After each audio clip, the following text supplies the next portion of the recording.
I think back to the last time I saw a picture of my family on the mantelpiece, a perfectly framed moment of my parents and my sister Jessica, smiling and laughing at some long forgotten joke. I wasn't in that picture, I was the one holding the camera, told to get the right angle, the one whose existence was an afterthought, a role I'd accepted without question for 25 years. It was a comfortable silence, a familiar invisibility that I'd learned to live in. But that all changed the day my parents handed me a pen. Not to sign my own graduation card, but to sign away my future to my sister. Before I dive into my story, I'd really appreciate it if you could let me know where you're watching from in the comments. And if you'd consider subscribing to my channel, it would mean the world to me and help me keep sharing more stories like this. Thank you so much for being here.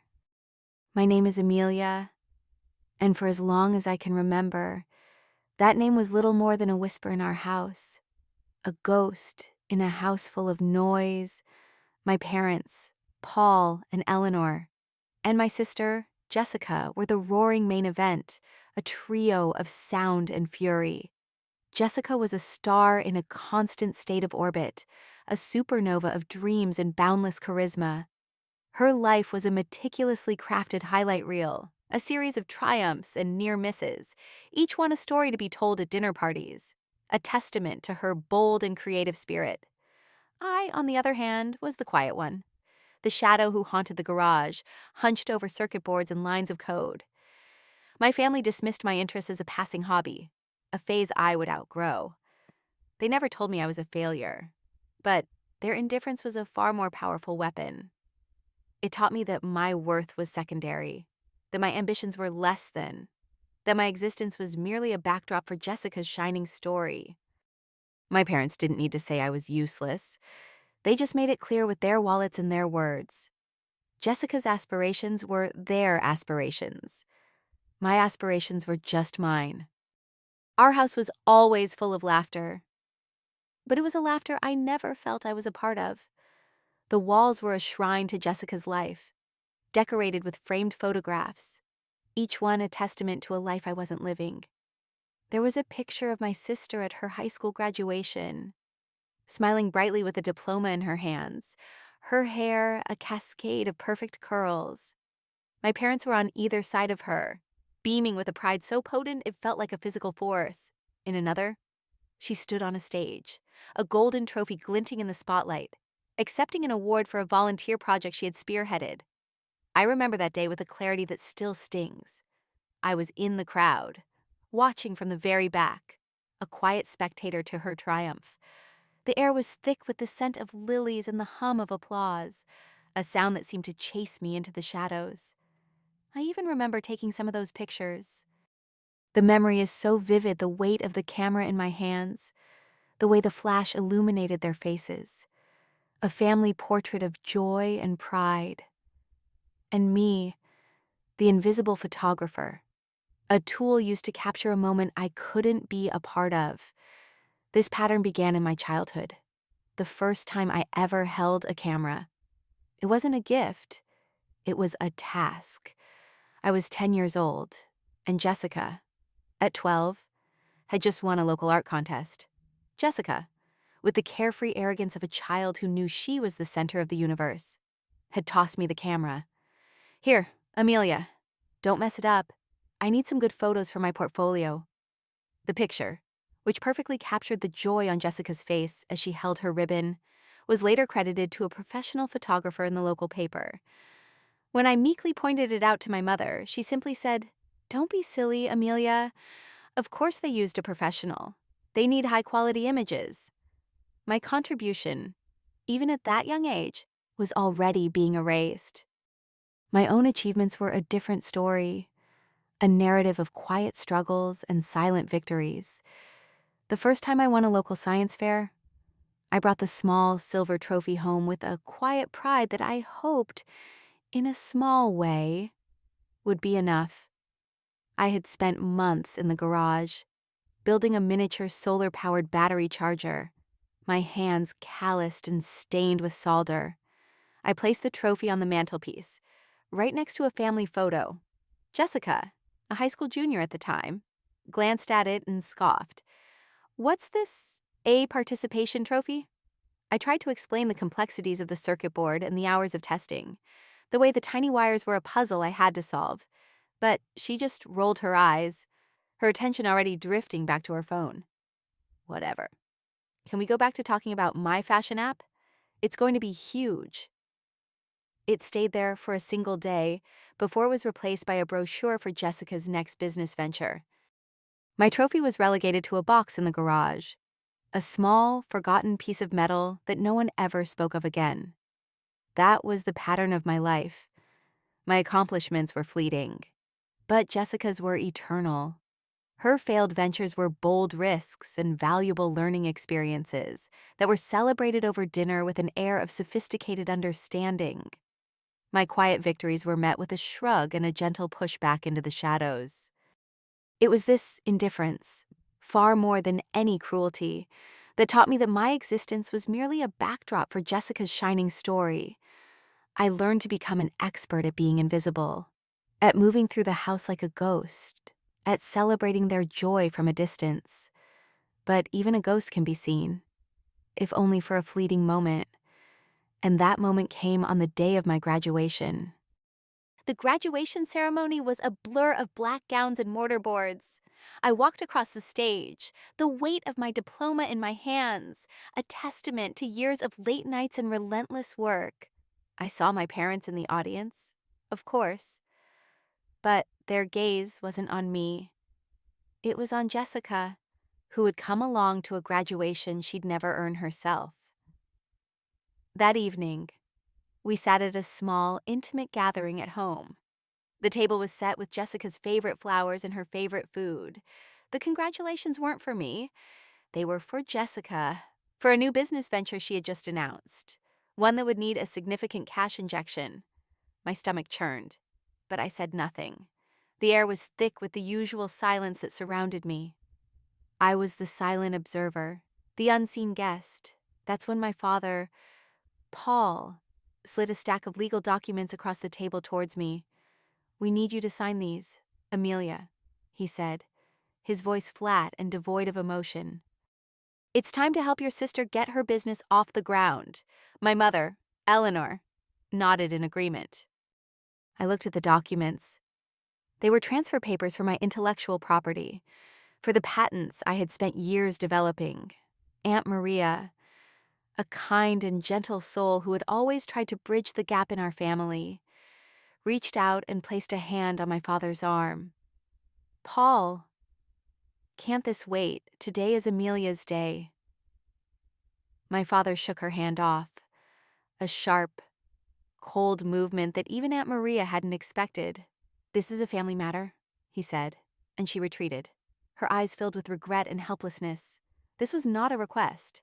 It was an expectation, a family command.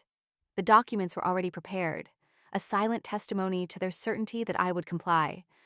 My father, in his arrogance, pulled a pen from his jacket pocket, a familiar gold-plated Mont Blanc he reserved for significant moments. But instead of pushing it towards me, he drew a bold black line across the top of the document and wrote, "Family property," as if to lay claim to my life's work. He looked at me, a silent challenge in his eyes, as if to say, "Sign this or everything you've worked for is a waste." I looked at Jessica. She wasn't even feigning indifference.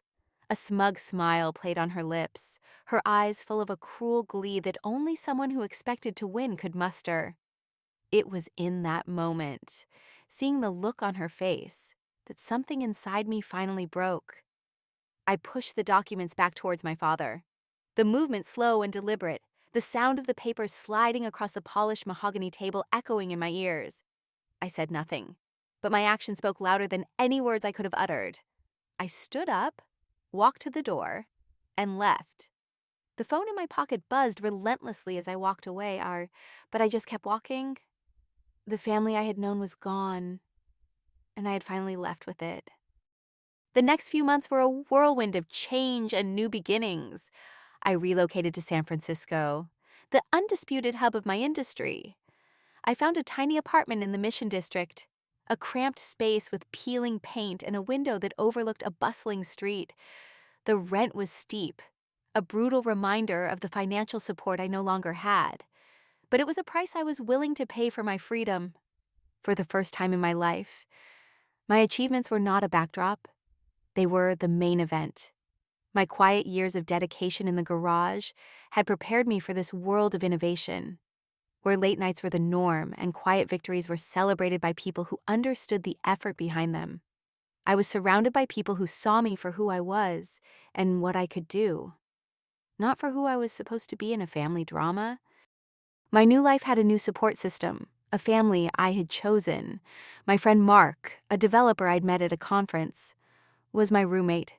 He was a lanky, good-natured man with a passion for old video games and an uncanny ability to find the humor in any situation. Mark was the one who would bring me coffee at 2 a.m. when he saw my light still on, a silent acknowledgement of the work I was putting in. He had witnessed the barrage of calls and texts from my family, the messages a mix of anger and bewilderment. They couldn't comprehend that I had moved on without them. They assumed my silence was a sign of defeat. In those messages, there was no apology, only blame. Jessica's texts were particularly venomous. "You're ruining my only chance," she would write. "You're not capable enough to succeed. You're taking something that isn't yours." These words, instead of hurting me, fueled me. They reminded me why I had to keep going, why I had to succeed. I learned a crucial lesson: my success was not about proving them wrong, but about proving myself right. Jessica, in a desperate attempt to salvage her reputation, actually tried to copy my business model and start her own tech company. But without the foundational knowledge and the relentless hard work, it failed miserably. This proved that success couldn't be replicated, and my success was a product of my own effort. My own journey was not without its hurdles. One afternoon, I was staring at a line of code, a bug that seemed impossible to fix. I had been awake for nearly 48 hours, my apartment a mess of discarded coffee cups and takeout containers. My phone buzzed with an email from my father. I almost deleted it, but the subject line caught my eye. A proposal? He had attached a mock investment contract with clauses that heavily favored him and Jessica. He clearly thought I was naive enough to fall for it. He even added a personal note, a thinly veiled offer of help if I would just come back to the family. I declined his offer and sent him a simple message. I had learned my lesson about trust, and I would never again allow anyone to control my work. The truth was, my success was a silent revolution. The news of my company's success and my patents went viral. I used the newfound platform not to boast, but to give back. I founded a scholarship fund in my grandmother's name, dedicated to supporting young women in tech who were overlooked by their own families. I called it Eleanor's Legacy. The irony was not lost on me. At a major tech conference week, my parents and Jessica unexpectedly showed up. They tried to get through the crowd to reach me, their expressions a mix of anger and bewilderment. Just as they were about to get to me, a young woman approached me, her eyes filled with tears. She thanked me for the scholarship, for giving her the opportunity to pursue her dreams. My parents and Jessica stood frozen, their faces a mask of shock. They had no idea about the scholarship. This was the moment I realized they had not only been invisible to me, but I had been invisible to them all along. My accomplishments were so outside their sphere of awareness that they were completely blindsided by them. After the event, I went to visit my grandmother. She was the only person who truly understood. As we were talking, she handed me an old, worn box. Inside was a letter from my father to her, written years ago. In it, he expressed his secret pride in me and his fear that he was losing me. He admitted that he didn't want me to leave, but felt trapped by my mother's demands and expectations. My mother had hidden the letter. This revelation was a bittersweet one. It showed me that my father did care, but was too weak to stand up to my mother's control.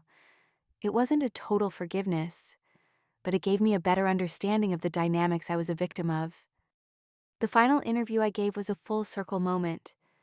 When my parents and Jessica came, I didn't get angry. I told them that I had found forgiveness, but that it didn't mean I would come back. I had found a new family, a family that truly saw me and supported me. They were the ones who had helped me find my way, not the ones who had tried to hold me back. My grandmother's words, "Success isn't about proving others wrong. It's about proving yourself right," had become my mantra. My little coding projects were now an industry standard. My name was respected, and my story was inspiring others to stand their ground. Sometimes the best revenge isn't a confrontation. It's simply succeeding beyond anyone's expectations, especially your own.